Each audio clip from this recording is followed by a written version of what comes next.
You have stepped up, huge here in Kansas City, and Haley talked about just how proud she is of you in this moment. What does it mean to continue to get those opportunities and deliver time after time?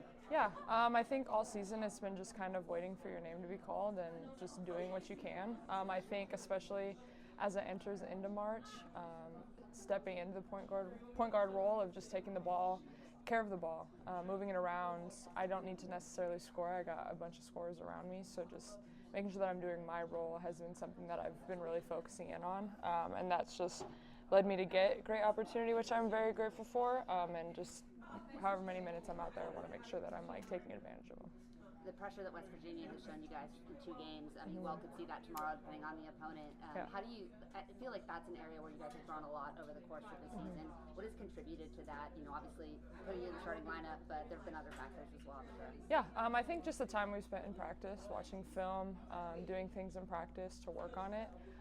That's why early on in the season it's tough because you're learning what your team needs to work on, so you don't necessarily know how to make adjustments on the spot. So I think through the season it's been visible that we've been working on these things, so now we're not necessarily phased when we see traps and pressure and full court pressing. We kind of know what works and what to do. Obviously you're staying present in these situations, but there was a social media post put out by TCU women's basketball calling you the present and the future.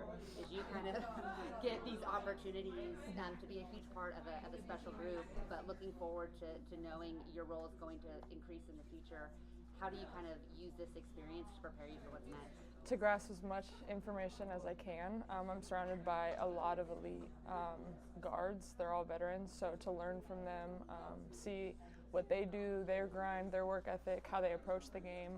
I'm just consuming it all this year, and I'm glad that I have a lot of people that I can look to the side to, and it'll help me for the next 2 years that I have. This team plays with a chip on the shoulder. It plays with a lot of desperation because there are so many players that this is their last opportunity. How do you kind of match that desperation?